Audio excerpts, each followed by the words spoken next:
இந்த நாளில் அல்லது இந்த மாலை அல்லது இந்த இரவில் நீங்கள் எப்போது உங்கள் நேரத்தை ஒதுக்கிக் கொண்டு இணையத்தை அணுகுகிறீர்களோ அந்த நேரத்தில் எல்லாரையும் ஆண்டவர் ஆசீர்வதிப்பாராக.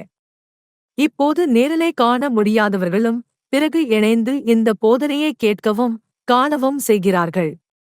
நீங்கள் போதனையை கேட்க உங்களை தயார் செய்யும் அந்த நேரத்தில் தேவன் உங்களுக்கு வெற்றியை வழங்குவாராக, உங்களை உதவுவாராக, உங்களுடன் இருப்பாராக.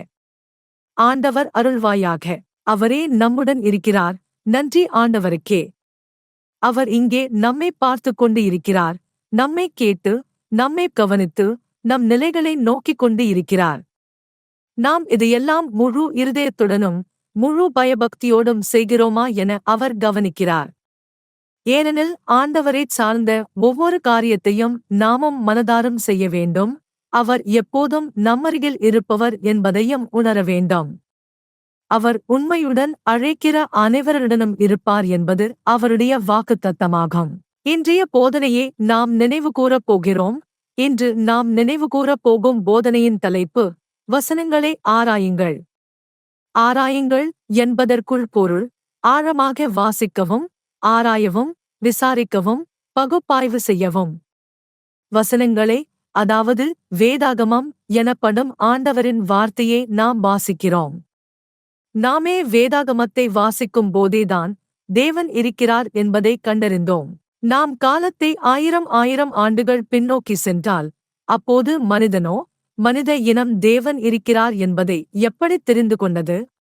வேதாகமத்தில் உள்ள கட்டளைகள், போதனைகள், வாழ்க்கை அனுபவங்கள் இவை அனைத்தையும் எழுதியது யார் என்ற கேள்விகள் எழுகின்றன. மக்கள் கேட்கிறார்கள், அதை எழுதினது மனிதர்கள்தானே, அது சாகாத மனிதர்கள்தானே என்று. அதனால் சிலர் வேதாகமத்திற்கு முக்கியத்துவம் கொடுப்பதில்லை. உண்மையாகவே அதை எழுதியவர்கள் மனிதர்கள்தான். ஆனால் தொடக்கத்தில் தேவன் மனிதன் மற்றும் மகளாகாவியவர்களை உருவாக்கியதும் அவர்களிடம் பேசத் தொடங்கினார். அவர்களுக்கு கற்பிக்கத் தொடங்கினார். மனித இனத்துக்கு ஒழுங்கு விதிகளை கற்றுத்தந்தார். தமது கட்டளைகளை, தமது வார்த்தையை அவர்களுக்கு கற்றுத்தந்தார். இது அனைத்தும் அவர்களுடைய மனச்சாட்சியில் எழுதப்பட்டிருந்தது. அந்த காலத்தில் குலபிதாகர்கள் இருந்தனர்.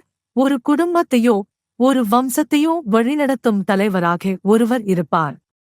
அவர்களுடைய சந்ததிகள் அதிகரித்துக் கொண்டே போனார்கள். அந்த குலபிதாகருக்கு தேவன் வெளிப்பாடுகளைத் தரினார், கனவுகள், தரிசனங்கள் கொடுத்தார், அவரிடம் பேசினார், கற்றுத்தந்தார், தேவன் தம்மை அறிமுகப்படுத்திக் கொண்டார். இப்படியே நடந்து வந்தபோது மோசேயின் காலம் வந்தது. மோசேயின் காலத்தில்தான் தேவன் தம்முடைய கட்டளைகளை கல் பலகைகளில் எழுதத் தீர்மானித்தார். மோசேயிடம், நீ இந்தச் சட்டங்களை ஒரு புத்தகத்தில் எழுது என்றார். அந்த காலத்தில் அது பலவீனமான காகிதங்கள் அல்ல, மிருகங்களின் தோள்களில் செய்யப்பட்ட சுருள்கள், அவற்றில்தான் எழுதினார்கள். தேவனே அவர்களுக்கு கற்றுக் கொடுத்தார், எப்படி எழுத வேண்டும், எப்படி தயாரிக்க வேண்டும், என்ன செய்வது என்று. இவர்கள் எழுத கற்றுக்கொள்ள தேவன் சில மனிதர்களுக்கு திறமைகளையும் ஞானத்தையும் தந்தார். அவர்கள் எழுத கற்றுக்கொண்டார்கள். அது எழுத்தாக இருக்காமலும் இருக்கலாம், சில நேரம் படம் போன்ற சின்னங்களாக இருக்கலாம். ஆனால் ஒவ்வொரு சின்னத்திற்கும் ஒரு அர்த்தம் இருந்தது. இப்படித்தான் தேவன் அவர்களுக்கு எழுத கற்றுத்தந்தார். அந்த காலத்தில் எல்லோரும் படிக்கவும் எழுதவும் கற்றவர்களாக இல்லை, சிலரேதான் தேவன் தேர்ந்தெடுத்து எழுத கற்றுக் கொடுத்தார். அவர்கள் அந்த சின்னங்களை படிக்கவும் எழுதவும் கற்றுக்கொண்டார்கள். இவ்விதமாகவே தேவன் மோசேயிடம், நீ புத்தகத்தில் எழுது என்று சொன்னார். மோசே எழுத ஆரம்பித்தார். அதனால்தான் நம்மிடம் இப்போது மோசேயின் 5 புத்தகங்கள் இருக்கின்றன. அவை அனைத்தும் தேவன் மோசேயிடம் பேசி கற்றுத்தந்தவையாகும். மோசே அதனை எழுதியதால்தான் நம்மிடம் இப்போது உள்ளது. அதன்பின் காலங்கள் செல்ல செல்ல எழுத்துக்களும் பழமையாகி தெளிவாக படிக்க முடியாத நிலைக்கு வந்ததால் எழுத்தனர்கள் அதனை தூய வடிவில் புதிய சுருள்களில் நகலெடுத்து எழுதினார்கள். பின்னர் அந்த பழைய சுருள்களிலிருந்து புதிய சுருள்களுக்காக நகலெடுக்கப்பட்டது. பிறகு பதிப்புத் தொழில்நுட்பம் தோன்றியது. அதன்பின் தாள்களில் எழுத ஆரம்பித்தார்கள். இவ்விதமாகவே தேவனுடைய வார்த்தை ஒரு எழுதப்பட்ட பதிவிலிருந்து மற்றொன்றாக பரிமாறி வந்தது. அதே சமயத்தில் மொழிகளும் வளர்ச்சியடைந்தன, மொழி வழக்குகள் மாறின. தேவன் மனிதனுக்கு கொடுத்திருந்த திறமைகளால் சிலர் மொழிகளில் நிபுணராக, அந்த மொழி பயன்கள், வாக்கியங்களின் பயன்பாடுகள் மற்றும் உரைக்கோள்கள் ஆகியவற்றை புரிந்து கொள்ளும் வகையில் வளர்ந்தனர். பிறகு அவர்களே மொழிபெயர்ப்பாளர்களாக வேதவசனங்களை பல்வேறு மொழிகளில் மொழிபெயர்க்கத் தொடங்கினார்கள். இதெல்லாம் எப்படி நடந்தது என்பதை நாம் நீண்டவாறு விவரிக்க வேண்டியதில்லை. ஆனால் அதை எப்படி சிந்திக்கலாம், எப்படி கற்பனை செய்யலாம் என்பதை நினைத்துப் பார்ப்போம். இது தேவனுடைய திட்டத்தின்படி நடந்த ஒரு உணர்வுபூர்வமான, மகத்தான பயணமாக இருந்தது. இந்த பயணம் இன்று வரை எங்கள் வாழ்வில் வந்துவிட்டது. இப்போது நம்மிடம் காகிதத்தில் உள்ள வேத வசனங்கள் இருக்கின்றன. ஆனால் இப்போதெல்லாம் இது முடிவடையும் என்று கூறுகிறார்கள். ஏனெனில் இன்று எல்லாமே தொழில்நுட்பம் மூலமாக, இணையம் மூலமாக, பல கருவிகள், கணினி, மொபைல் இவற்றின் மூலமாக நடைபெறுகிறது. இருந்தாலும் எனக்கு காகித வேதம்தான் பிடிக்கும். எனது வாழ்நாளில் இந்த காகித புத்தகம் முற்றிலும் இல்லாமலாகாமல் இருக்க வேண்டுமென்று நம்புகிறேன். ஏனெனில் எனக்கு காகித வேதம்தான் மிகவும் விருப்பமானது. எனக்கு மின்னணு வேதம் பிடிக்காது, போனில், ஐபேட்டில் அல்லது கணினியில் பார்ப்பது. ஏனெனில் ஒரு வசனத்தை வாசிக்கிறேன், அதை மறுபடியும் வாசிக்கிறேன், பிறகு வேறொரு இடத்துக்கு போய் வேறொரு வசனத்துடன் ஒப்பிடுகிறேன், பின்னர் மீண்டும் திரும்பி பார்த்து மேலும் தொடர்ந்து வாசிக்கிறேன். இது எனக்கு பயிற்சி வாய்ந்தது. எனக்கு தேவனுடைய வசனத்தை ஆராய்வதில் வசதியாக இருக்கிறது. ஆனால் ஒரு மொபைல், கணினி அல்லது டேப்லெட்டில் இவ்வாறு செய்வது சிக்கலாக இருக்கிறது. எனவே சகோதரர்களே, ஆண்டவர் எப்போதும் சொன்னார், வசனங்களை ஆராயுங்கள் என்று. அந்த வசனங்கள் எழுதப்பட்டிருக்கிறது எங்கே? கல்லில், புத்தகங்களில் எங்கேயாவது எழுதப்பட்டிருக்கட்டும், வாசிக்க வேண்டும், ஆராய வேண்டும் என்பதுதான் முக்கியமானது. இன்று நாம் வேத வசனங்களில் சிலவற்றை படிக்கப் போகிறோம். அவை மக்கள் வசனங்களை ஆராய வேண்டும் என பரிந்துரைக்கின்றன. ஆனால் நாம் சந்தேகிக்கக் கூடாது, நாம் சந்தேகிக்க வேண்டாம். இது தேவனுடைய வார்த்தைதான். இது மனிதர்கள் எழுதியதாக இருந்தாலும் கூட, அந்த மனிதர்கள் பரிசுத்த ஆவியால் தூண்டப்பட்டவர்கள் என்று சொல்லப்படுகிறது. புதிய ஏற்பாட்டை எழுதியவர்கள், கடிதங்கள், எபிஸ்தல்கள் இவை அனைத்தையும் ஆண்டவரின் சீடர்களான திருத்தூதர்கள் பரிசுத்த ஆவியின் தூண்டுதலால் எழுதினார்கள். தேவன் அவர்களுக்கு செய்ய வேண்டியதை, சொல்ல வேண்டியதை எடுத்துரைத்தார். அவர்களுக்கு உபதேசத்தை கற்றுக் கொடுத்தார். இதுதான் மோசேவிற்கும் நடந்தது. பழைய ஏற்பாட்டின் தீர்க்கதரிசிகள், எழுத்தர்கள் அவர்கள் பேசியதை அவர்களது எழுத்துக்கூலிகள் எழுதியார்கள். தீர்க்கதரிசி சொல்வார், எழுத்துக்கூலி அதை எழுதுவான். இந்த எல்லா வார்த்தைகளும் பரிசுத்த ஆவியால் வந்தவைதான். ஆகையால் நாம் வேதாகமத்தை பற்றி சந்தேகிக்கக் கூடாது, சந்தேகிக்கப் போவதுமில்லை. இது மனிதர்கள் எழுதியது என்பதற்காகவே சந்தேகிக்கக் கூடாது. ஆம், மனிதர்கள்தான் எழுதியார்கள். ஆனால் அவர்கள் பரிசுத்த ஆவியால் நடத்தப்பட்டவர்கள், ஆண்டவரின் ஆவியால் தூண்டப்பட்டவர்கள்.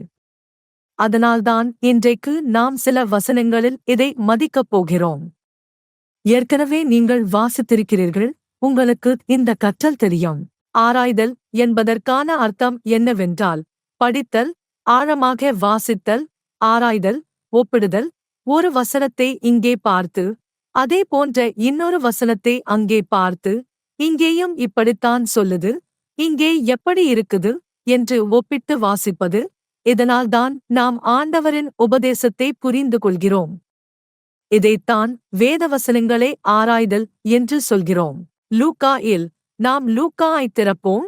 அங்கு நம் ஆண்டவர் இயேசு கிறிஸ்து எப்பொழுதும் வேதவசனங்களை வாசித்து வந்தார். அவர் வேதவசனங்களை ஆராய வேண்டியதில்லை, ஏனெனில் அந்த வசனங்கள் அவரை பற்றித்தான் பேசுகின்றன, அவருடைய வாழ்க்கையை பற்றித்தான். ஆனாலும் அவர் வாசித்தார், ஏனில் அவர் தம்முடைய திராட்சியரை, தம்மை கேட்க வந்த மக்களை சம்மதிக்க நல்ல ஒரு மாதிரியாக இருந்து காட்டினார்.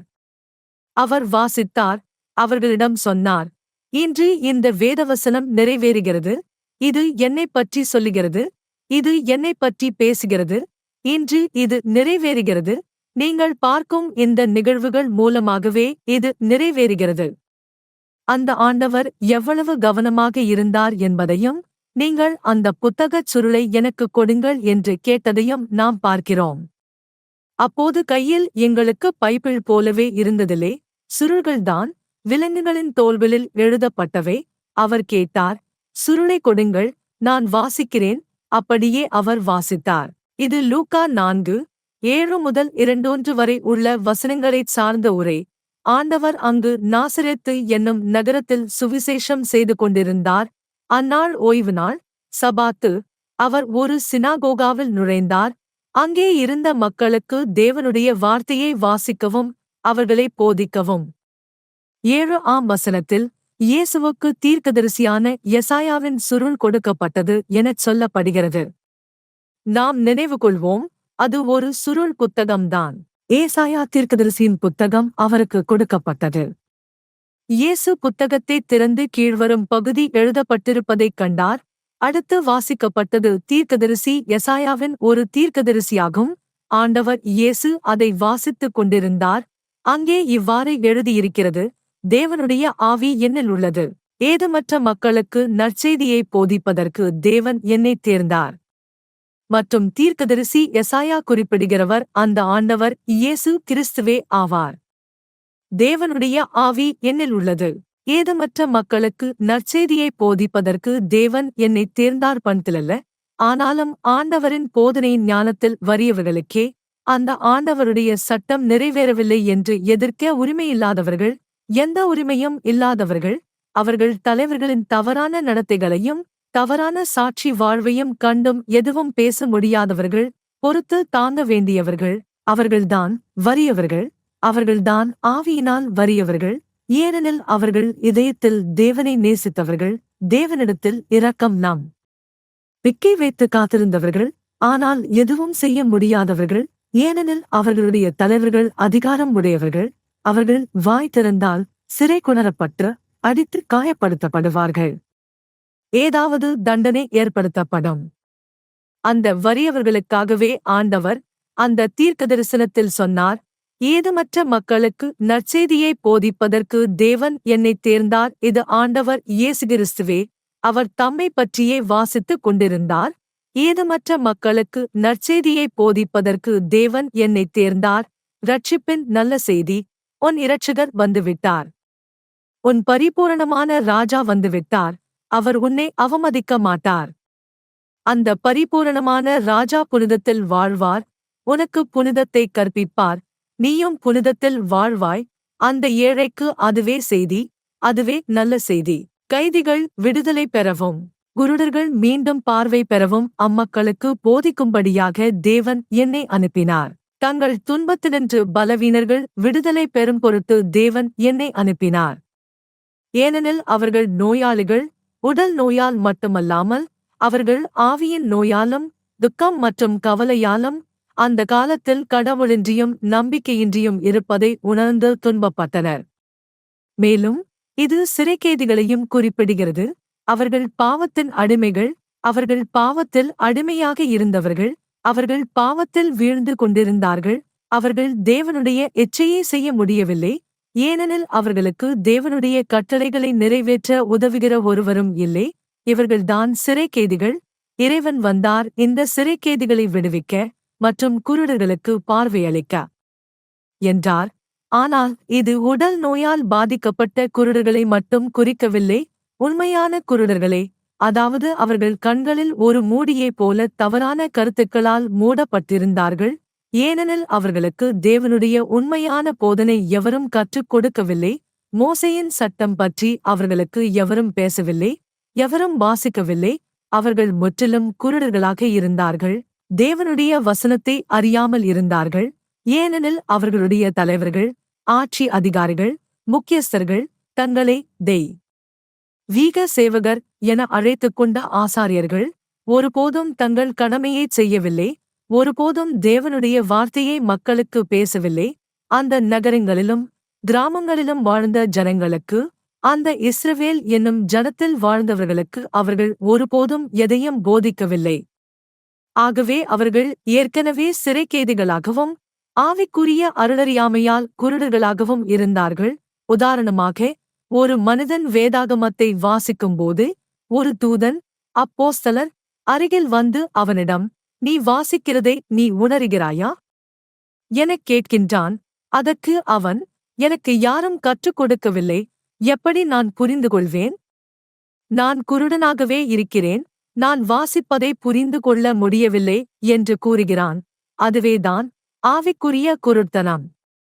இறையாண்டவர் இயேசு கிறிஸ்து கூறுகிறார், சிறைக்கைதிகளுக்கு விடுதலை போதிக்கவும், குருடர்களுக்கு பார்வை கொடுக்கவும், அடக்கமுறையுள்ளவர்களை விடுவிக்கவும் வந்தேன் என்று. அடக்கமுறையுள்ளவர்களை விடுவிக்க, எதிரியின் பீடையினாலும் அவர்களை இழிவுபடுத்திய, ஒடுக்கிய, கொள்ளையடித்த, பல வரிகளை வசூலித்த ஆட்சி அதிகாரிகளாலும் அவர்களுக்கு செய்யப்பட்ட துன்பத்திலிருந்து அவர்களை விடுவிக்க. 1:9 கூறுகிறது, மக்களுக்கு தேவன் இரக்கம் காட்டும் காலத்தை அறிவிக்கும்படியாக தேவன் என்னை அனுப்பினார் என்பதை இயேசு வாசித்துவிட்டு புத்தகத்தை மூடினார். அதைத்தான் தேவனாகிய ஆண்டவர் இயேசு கிறிஸ்து செய்ய வந்தார். கர்த்தருக்கு பிரியமான ஆண்டை அறிவிக்க 2 ஆண்டவர் புத்தகத்தைச் சுருட்டினார் என்று கூறப்பட்டுள்ளது. அதில் சொல்கிறது, அவர் புத்தகத்தை திருப்பித் தந்துவிட்டு உட்கார்ந்தார். ஜெப ஆலயத்திலிருந்த ஒவ்வொருவரும் இயேசுவை கூர்ந்து நோக்கினர். 21 அவர்களிடம் இயேசு பேச ஆரம்பித்தார்.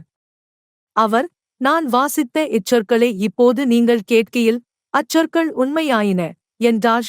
இன்று இந்த வேதவசனம் நிறைவேறியது, ஏனெனில் அது நான் தான் என்று ஆண்டவர் நிச்சயமாக அவர்களிடம் கூறினார்.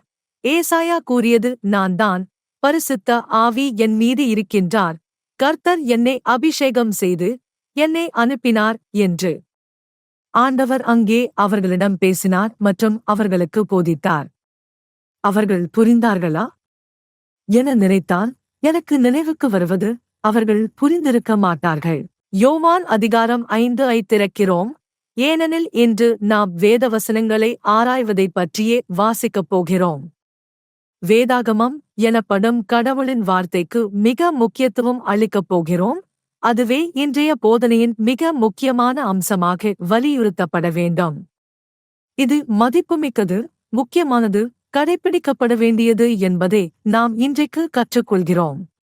யோவான் 5:3-9 வாசிக்கப் போகிறோம். ஆண்டவர் போதித்ததும், அவர் பேசினதும், அவர் மக்களோடு உரையாடியதும், எல்லோரும் அவரைக் கேட்க வேண்டும் என்றும், அவர் தம்முடைய வார்த்தையையும் தம்முடைய சுவிசேஷத்தையும் போதித்ததும், தம்மைப் பற்றியே சாட்சியளித்ததும் என்பதைச் சொல்லுகிறார். இங்கே 3:7 அவர் கூறுகிறார், என்னை அனுப்பிய என் பிதா, என்னைப் பற்றி அவரே சாட்சி தருகிறார். ஆனால் நீங்கள் அவர் சத்தத்தை ஒருபொழுதும் கேட்டதில்லை. அவர் எப்படி இருப்பார் என்று நீங்கள் பார்த்ததும் இல்லை. 38 பிதாவின் அறிவுரை உங்களில் வாழ்வதுமில்லை. ஏனென்றால் பிதா அனுப்பிய ஒருவரை நீங்கள் ஏற்றுக்கொள்ளவில்லை. அவர் அவர்களிடம் சொன்னார், அப்பா எனக்காக சாட்சியளிக்கிறார், நானே எனக்காக சாட்சியளிக்கிறேன், ஆனால் அப்பா எனக்காக சாட்சியளிக்கிறார், பரிசுத்த ஆவியாரும் எனக்காக சாட்சியளிக்கிறார். தமிழ் இலக்கக் கணக்கு முறையை பயன்படுத்தி வாசிப்போம். யோவான் 5:3-9 அதற்கே முக்கியத்துவம் கொடுக்கப்படுகிறது. அங்கே கூறப்படுவதாவது, நீங்கள் வேதவாக்கியங்களை கவனமாக படித்துப் பாருங்கள், அவை நித்திய ஜீவனை உங்களுக்கு கொடுக்குமென்று நீங்கள் நினைக்கிறீர்கள். அந்த வாக்கியங்களே என்னைப் பற்றி கூறுகின்றன. இந்த வசனம் நம்பிக்கையில்லாதவர்களுக்காகவே உள்ளது. வேதவசனங்களை மனுஷர்கள் எழுதியதாலே அதற்கு தகுதியில்லை என்று கூறுகிறவர்களுக்காக. இங்கே ஆண்டவர் சொல்கிறார், வேதவசனங்களை நீங்கள் ஆராயுங்கள், அதை படியுங்கள், ஆழமாக விசாரியுங்கள், விமர்சியுங்கள், விசாலமாக வாசியுங்கள், அப்பொழுது நீங்கள் நித்திய ஜீவனை எங்கே பெறலாம் என்பதை நீங்கள் காணப் போகிறீர்கள். அந்த உண்மையான வழியை நீங்கள் காணப்போகிறீர்கள். மேலும் அவர் சொல்கிறார், அவைவே எனக்காக சாட்சியளிக்கின்றன என்று ஆண்டவர் கூறுகிறார். வேதவசனங்களே எங்கள் ஆண்டவர் இயேசு கிறிஸ்துவைப் பற்றிய சாட்சியாக இருக்கின்றன. ஏனெனில் அவர் பூமியில் வாழ்ந்ததெல்லாம், அவர் செய்த செயல்களும், அவரது வெளிப்பாடும் அனைத்தும் பழைய ஏற்பாட்டில் எழுதப்பட்டுள்ளது. தீர்க்கதரிசிகள் எழுதிய புத்தகங்களில், சாங்கீதங்களில், மோசோனம் தொடங்கி ஆண்டவர் இயேசுவை பற்றியே பேசப்பட்டுள்ளது. அவர் செய்த செயல்கள், அவரது உபதேசம், அவன் அறிவித்த நல்ல செய்தி, இவை அனைத்தும் அவற்றில் எழுதப்பட்டுள்ளன. அவர் சொல்கிறார், அனைத்தும் எழுதப்பட்டுள்ளது, வேதவசனங்களே எனக்கு சாட்சியளிக்கின்றன. ஆகையால் நீங்கள் வேதவசனங்களை ஆழமாக வாசியுங்கள், நீங்கள் நித்திய ஜீவனை அடைய வழிகாட்டும் உண்மையான வழியைக் கண்டடைவீர்கள். ஆனால் யாரோ ஒருவர் சொல்வார்கள், ஆமாம், ஆனால் வேதாகமத்தில் இருந்து எடுக்கப்பட்ட ஆயிரக்கணக்கான மதங்கள் உள்ளன, அப்போ நாம் என்ன செய்வது? ஏனெனில் ஆயிரக்கணக்கான மதங்கள் தங்களை கிறிஸ்தவர்கள் என்று கூறுகின்றன, ஆனால் அவையும் வேதாகமத்திலிருந்து வந்தவை. நல்ல கேள்வி நீங்கள் கேட்கிறீர்கள் என்பது மிகவும் நன்று, ஏனெனில் நீங்கள் நேர்மையானவர் ஆகஸ்ட் வேண்டும். ஒரு மனிதன் அல்லது ஒரு பெண், அவர்கள் உள்ளமார நேர்மையுடன் இருக்க வேண்டும் மற்றும் அவர்கள் வேதவசனங்களை முழு மனதுடன் ஆராய வேண்டும், மனமாறும் உண்மையுடனும் தேவனை அறிய விரும்பி, தேவனுடைய உண்மை என்னவென்று கண்டறிந்து அவருடைய வழிகளில் நடக்கவும் நித்திய ஜீவனைப் பெறவும் விரும்பி வாசிக்கிறவராக இருக்க வேண்டும். நீங்கள் இதனை இப்படியே செய்கிறீர்கள் எனில் உடனே தேவன் உங்களை ஒளியூட்டுவார், தேவன் உங்களுக்கு உதவுவார், உங்களை ஆதரிப்பார், வழிகாட்டுவார். அந்த நேரத்தில் தேவன் உங்களுடன் இருப்பார், பரிசுத்த ஆவியானவர் உங்களுடன் இருப்பார், உங்களை நேரான பாதையில், பூரணமான வழியில், சரியான வழியில் நடத்துவார். தேவன் உங்களை விலகச் செய்யவோ அல்லது வேதவசனத்தின் சில வசனங்களோடு நீங்கள் புதிய மதம் ஒன்றை ஆரம்பிக்க வைப்பதற்கோ அனுமதிக்க மாட்டார், ஏனெனில் தேவன் உங்கள் உள்ளத்தை பார்ப்பார், உங்கள் நேர்மையை பார்ப்பார், அதுவே உங்களை தவறிலிருந்து காப்பாற்றும். தேவன் உங்கள் நேர்மையை பார்த்து அதேபோன்று நேர்மையுள்ள மற்றவர்களுடன் உங்களை இணைப்பார், அவர்கள் முழு மனதுடன் ஆண்டவரை தேடுகிறவர்கள். இதுவே தேவன் செய்கிற செயல். நாம் அப்போஸ்தலர் நிகழ்வுகள் நூலில் தொடர்கிறோம். இங்கு அப்போஸ்தலர் நிகழ்வுகள் அதிகாரம் 8, வசனம் 2-8 இங்கு அப்போஸ்தலர் நிகழ்வுகளில் நான் இப்பொழுது உங்களிடம் கூறியிருந்த அந்த மனிதனைப் பற்றிய செய்தி உள்ளது. அவர் வேதாகமம் வாசித்துக் கொண்டு இருந்தார். இங்கு வசனம் 2:6 கூறப்படுகிறது. 2:6 ஆண்டவரின் தூதர் சிஷ்யரான அல்லது அப்போஸ்தலரான பிலிப்பிடம் வந்து, நீ எழுந்து எருசலேமிலிருந்து காசாவுக்குச் செல்லும் வழியால் தெற்கு திசையில் புறப்படு என்று சொன்னார். பரிசுத்த ஆவியானவர் பிலிப்பிடம் இந்த ஆணையை கொடுத்தார். பிலிப்பு அதற்கு கீழ்ப்படியினார். அவர் அங்கு இருந்தபோது அந்த இடத்தில் அச்சமயம் ஒரு மனிதர் தனது ரதத்தில் பயணித்துக் கொண்டிருந்தார். அவர் ஒரு எத்தியோப்பியர். இங்கு வசனம் 2:7 கூறப்படுகிறது. 2:7 அவர் ஒரு எத்தியோப்பியர், ஒரு யூனுக்கர், எத்தியோப்பியரின் ராணியுடைய உயர் அதிகாரி. எனவே அவர் தனது ரதத்தில் அமர்ந்திருந்தபோது அவர் ஏசாயா தீர்க்கதரிசியின் புத்தகத்தை வாசித்துக் கொண்டிருந்தார். அவர் திரும்பி வரும்போது தனது ரதத்தில் அமர்ந்திருந்தார் என்று வசனத்தில் கூறப்படுகிறது. 2:8 அவர் தனது ரதத்தில் அமர்ந்தவாறே ஏசாயா தீர்க்கதரிசியின் நூலை வாசித்துக் கொண்டிருந்தார். 2:9 அப்போது பரிசுத்த ஆவியானவர் பிலிப்பிடம் பேசினார். நம்முடைய சகோதரர்கள் அனைவரும் அறிந்திருப்பது போல, சகோதரிகள் எல்லாம் தெரிந்திருப்பது போல, ஆனாலும் என்னை இப்பொழுது கேட்கும் சிலருக்கு ஆண்டவருடனான அனுபவங்கள், பரிசுத்த ஆவியோடு அனுபவங்கள் இல்லாமல் இருக்கலாம். எனவே இங்கு கூறப்படுவது முக்கியமானது. கடவுளுடைய ஆவி பிலிப்பிடம் பேசினார். இது குறித்து நான் வலியுறுத்திக் கூறுவதற்கான காரணம் என்னவென்றால், ஏனெனில் மக்கள் சந்தேகிக்கிறார்கள், மக்கள் கேட்கிறார்கள், அந்த வேதாகமத்தை யார் எழுதியது? அது மனிதர்கள் எழுதியது, அதை எப்படி நாங்கள் நம்பலாம்? அது உண்மையாக இருக்கிறதா? அது தேவனிடமிருந்து வந்ததா என்று எப்படி நம்புவது? ஆனாலும் உண்மையான விஷயம் என்னவென்றால், தேவன் சக்தியுள்ளவர், அவர் மக்களுக்கு பேசுகிறார், தேவன் மக்களுக்கு பேசுகிறார், பரிசுத்த ஆவியானவர் மக்களிடம் பேசுகிறார், அவர்களுக்கு காணப்பாடல்கள், கனவுகள், தீர்க்கதரிசனங்கள், தீர்க்கதரிசிகள் மூலம் பேசுகிறார். அவர் ஒரு தீர்க்கதரிசனம் கொடுப்பார் அல்லது ஒரு வெளிப்பாடாகக் காட்டுவார். அந்த மனிதர் காண்பார், ஆண்டவரைக் காண்பார், தேவன் அவரிடம் பேசுவார், அவருக்கு கட்டளையிடுவார். அந்த பிலிப்பிடம் பரிசுத்த ஆவியானவர் சொன்னார். இங்கே நாம் நிச்சயமாக அறியவில்லை, அவர் அந்த காணப்பாடலில் பார்த்தாரா அல்லது பிலிப்பின் வாயிலாகவே தீர்க்கதரிசியாக பரிசுத்த ஆவியானவர் அவரிடம் பேசியாரா என்பதையும், அவர் அங்கே இருந்தபோது ஆண்டவர் அவருக்கு கட்டளையிட்ட அந்த காணப்பாடல் வந்ததா என்பதையும், ஆனால் அவர் கூறுகிறார் 2:9 பிலிப்பே, அந்த இரதத்திற்கருகில் சென்று சேர்ந்து வா, அந்த எத்தியோப்பியன் இருக்கின்ற இரதத்திற்கு அருகில் சென்று சேர்ந்து வா என்று. தேவன் சக்தி வாய்ந்தவர் என்பதை பாருங்கள். தேவன் தம்மை வெளிப்படுத்துகிறாரே. தேவன் மனிதரிடம் பேசுகிறார். இன்றும் தேவன் நம்மிடம் பேசுகிறார். அதற்காகவே நாம் வேதத்தை கற்று, வேதத்தை குறித்து ஆராய்ந்து, வேதாகமத்தை வாசிக்க வேண்டும். அப்பொழுது நாம் பல விஷயங்களை கற்றுக்கொள்வோம். மேலும் நீங்கள் தேவனுடன் பல்வேறு அனுபவங்களை வாழ்வீர்கள். இன்றும் தேவன் பேசுகிறார். இது எழுதியிருக்கிறதென்பதைத் தவிர பரிசுத்த ஆவியானவர் நமக்கு வெளிப்பாடுகளை வழங்குவதற்கும் இருக்கிறார். பிலிப்பிடம் அவர் இவ்வாறு சொன்னார். வசனத்தில் பிலிப்பு விரைவில் சென்று அந்த இரதத்திலே ஏறினான்.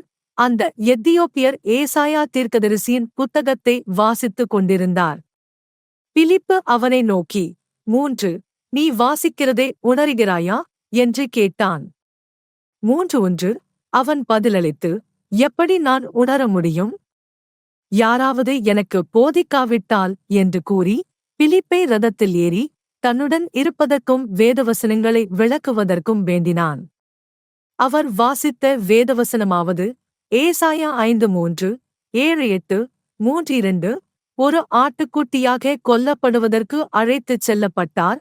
தன்னை வெட்டிக்கொள்ளுகிறவனுக்கு முன் ஊமையாயிருக்கும் ஆட்டுக்குட்டியைப் போல் அவர் தன் வாயைத் திறக்கவில்லை என்பது. அந்த எத்தியோப்பியர் அதை வாசித்தபோது அவரால் புரிந்து கொள்ள முடியவில்லை. மேலும் 3:3 அவனுடைய தாழ்மையில் அவருக்கு தண்டனைக்குரியதாயிருந்தது காணப்படவில்லை. அவனுடைய தலைமுறை யாரால் விவரிக்கப்பட முடியும்? ஏனெனில் அவனுடைய உயிர் பூமியிலிருந்து எடுத்துக்கொள்ளப்பட்டது என வாசித்தான். 3:4 அப்போது யூனுக்கு பிலிப்பை நோக்கி, தயவு செய்து எனக்குச் சொல், தீர்க்கதரிசி இதை யாரைப் பற்றிச் சொல்கிறார்? தன்னை பற்றியா அல்லது வேறு ஒருவரைப் பற்றியா என்று கேட்டான். 3:5 பிறகு பிலிப்பு தன் வாயைத் திறந்து அந்த வேதவசனத்திலிருந்து ஆரம்பித்து இயேசுவின் சுவிசேஷத்தை அவனுக்கு பிரசங்கித்தான். ஆனால் நான் மீண்டும் பின்னோக்கிச் செல்கிறேன், ஏனெனில் பிலிப்பு அவனுக்கு விளக்கியதாகத் தோன்றுகிறது. இங்கு 3:2 வசனத்தில் 3:2 இறப்பிற்கு கொண்டு செல்லப்படும் ஆட்டுக்குட்டியைப் போல அவர் அழைத்துச் செல்லப்பட்டார். தன்னை வெட்டிக்கொள்ளுகிறவனுக்கு முன் ஊமையாயிருக்கும் ஆட்டுக்குட்டியைப் போல் அவர் தன் வாயைத் திறக்கவில்லை என்று. அது உண்மைதான். வரலாறு சொல்வதாவது, கர்த்தர் இயேசு சிலுவைக்கு அழைத்துச் செல்லப்பட்டார், அவமதிக்கப்பட்டார், முடிசூடிய முள் கிரீடம் இட்டார்கள், அவர் மேல் தும்மினார்கள், அவரைப் பழித்தார்கள், அவரைத் துன்புறுத்தினார்கள், அவரைச் சாபித்தார்கள், பலவிதமான அவமானங்களுக்கு ஆளாக்கப்பட்டார். 3:2 அவர் தம் வாயைத் திறக்கவில்லை.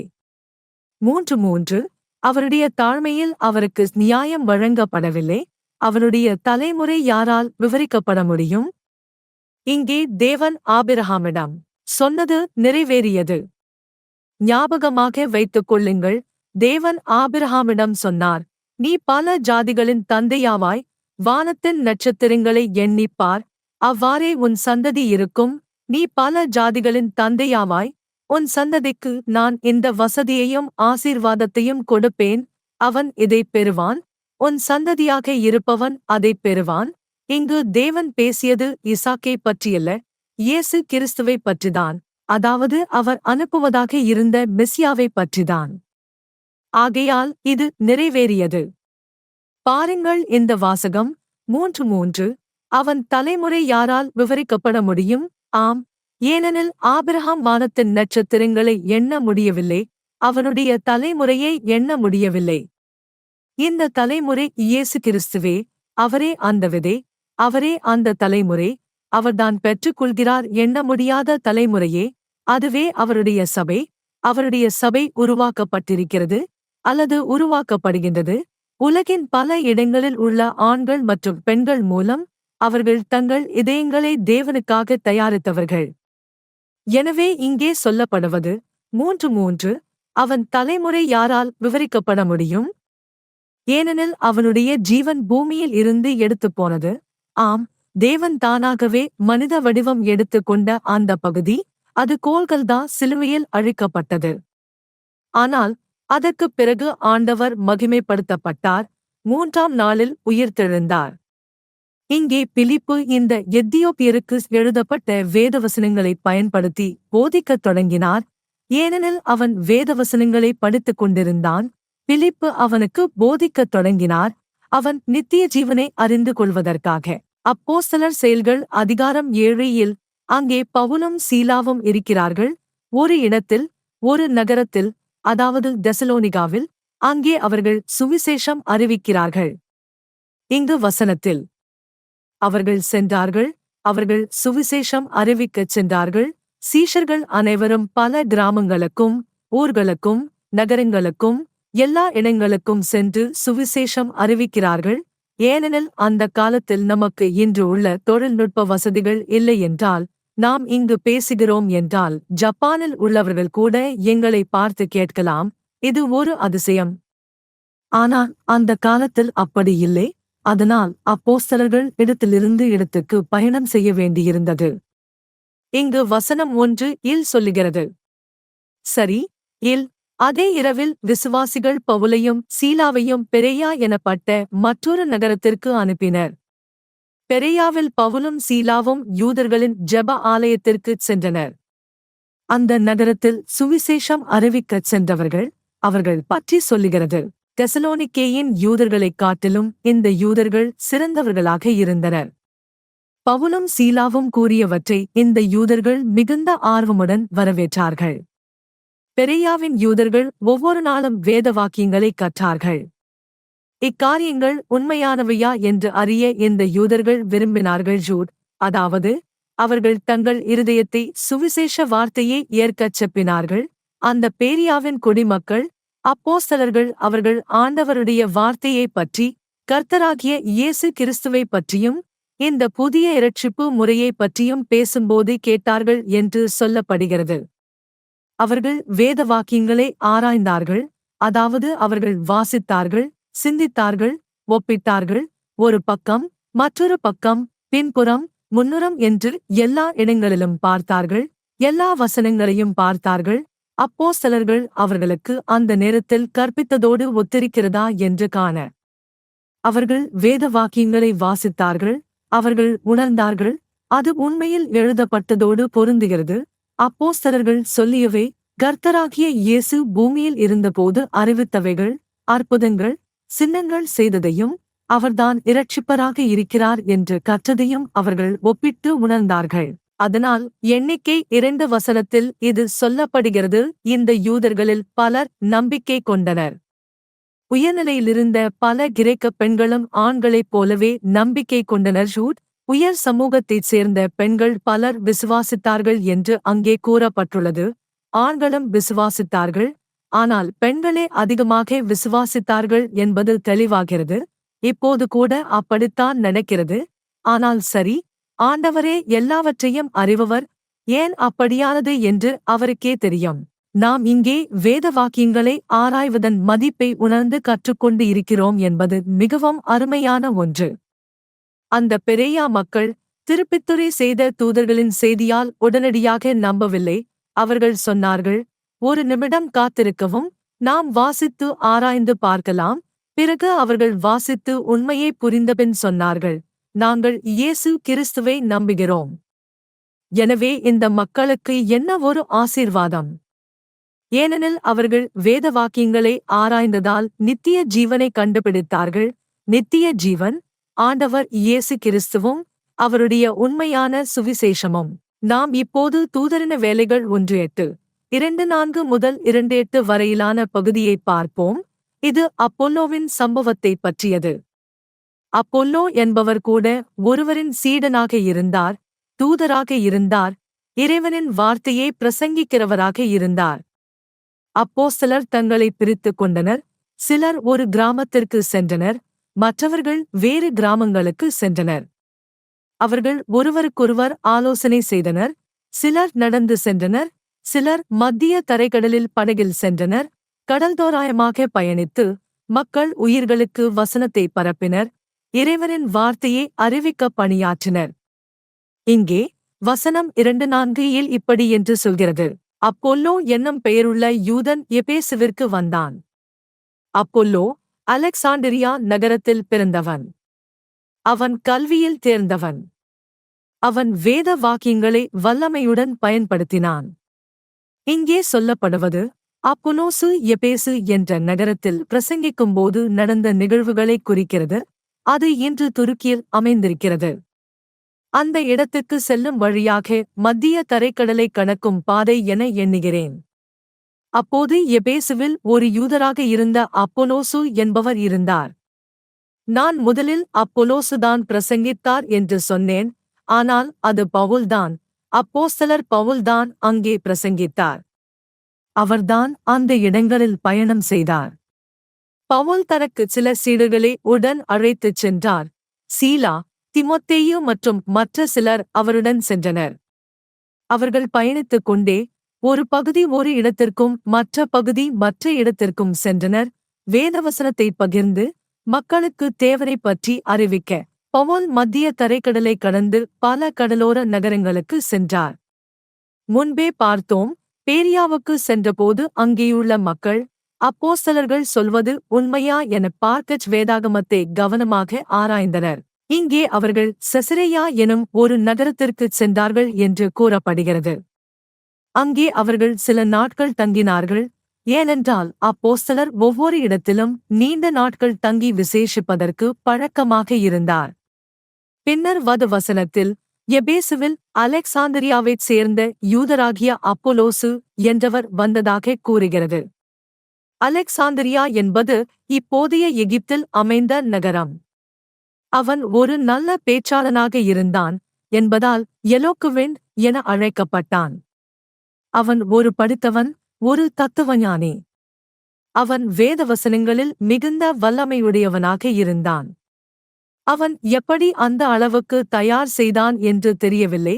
ஆனால் அவன் வேதவசனங்களை அதிகம் படித்தவன் போல வாய்மொழியாகவே அவைகள் அவனுக்கு தெரிந்திருந்ததாக தோன்றுகிறது. 25 கர்த்தரைப் பற்றி அவன் கற்றிருந்தான். அப்பொல்லோ ஆன்மீக உற்சாகம் நிரம்பியிருந்தான். இயேசுவை குறித்து மக்களிடம் பேசிக் கொண்டிருந்தான். இயேசுவை குறித்து சரியான கருத்துக்களையே அப்பொல்லோ கற்பித்தான். அவனுக்கு தெரிந்தது யோவானின் ஞானஸ்நானம் மட்டுமே. அவர் யோவான் ஞானஸ்நானத்தையே அறிந்திருந்தார். யோவான் அளித்த ஞானஸ்நானமே பெற்றிருந்தார். ஆனால் அவன் வேதவசனங்களை ஆராயத் தொடங்கியதும் இயேசு கிறிஸ்துவே உண்மையான வழி, புதிய யுகம், ஆசீர்வாதம், நித்திய ஜீவனுக்கான பாதை என்று வேதவசனங்கள் சொல்லும் அந்த உண்மையை உணர ஆரம்பித்தான். இப்படிப்பட்ட ஆர்வத்தோடு அவன் வேதவசனங்களை மனப்பாடம் செய்ததோடு மட்டும் இல்லாமல் அவற்றை நன்கு புரிந்தும் கொண்டான். ஏன் என்றால் தேவன் அவனுடைய மனதைக் கண்டார். அவன் உண்மையைக் கண்டறிய விரும்புகிறான் என்பதைக் கவனித்தார். அதனால் தேவன் அவனுக்கு தேவஞானத்தையும் புரிதலையும் அளித்தார். அதன் மூலமாகவே அவன் மிகுந்த திறமையுள்ள பேச்சாளனாகவும் வேதவசனங்களில் வல்லமையுள்ளவனாகவும் ஆனான். எனவே அவனைப் பற்றி அடுத்ததாக கூறப்படுகிறது: அப்பொல்லோ ஜெப ஆலயங்களில் துணிவாகப் பேசத் தொடங்கினான். ஒவ்வொரு முறையும் அவன் துணிவுடன் அதைச் செய்தான். அவன் பேசுவதை பிரிசில்லாவும் ஆக்கில்லாவும் கேட்டனர். அவர்கள் அவனைத் தங்கள் வீட்டுக்கு அழைத்துச் சென்று தேவனுடைய வழியை இன்னும் துல்லியமாக அறிய உதவினார்கள். ரூத், பிரிஸ்கில்லா மற்றும் அகுவில்லா என்ற இருவரும், ஒருவர் மற்றவரின் கணவரும், திருப்பவுலோசுடன் தொடர்ந்து பயணித்த ஒரு தம்பதியர் ஆவர். அவர்கள் திருப்பவுலோவிடம் மிகவும் அன்பும் அக்கறையும் கொண்டிருந்தார்கள். அவருக்கு தங்குமிடம், உணவு, சபை ஊழியத்துக்கான செலவுக்காக பணமும் அளித்தார்கள். தேவன் அவர்களுக்கும் ஆத்மீக வரங்களை அளித்திருந்தார். அதனால் திருப்பவுலோ இந்த தம்பதிக்கு மிகுந்த மதிப்பையும் அன்பையும் வைத்திருந்தார். அந்த நிலைமையில் இந்த பிரிஸ்கில்லா மற்றும் அகுவில்லா என்ற தம்பதிகள் இந்த மிகுந்த அறிவும் திறமையும் கொண்ட அப்பொல்லோவின் பேச்சைக் கேட்டபோது, அவர் யோவான் பற்றியும் யோவானின் ஞானஸ்நானம் பற்றியும் பேசியதைக் கேட்டார்கள். உடனே கூறினார்கள், இப்போது இயேசு கிறிஸ்துவைப் பற்றி இன்னும் தெளிவாக அவருக்குச் சொல்ல நல்ல சந்தர்ப்பம் கிடைத்துவிட்டது. எனவே அவர்கள் அப்போல்லோவை எடுத்துக்கொண்டு அவரை மேலும் முழுமையாக போதிக்கத் தொடங்கினார்கள்.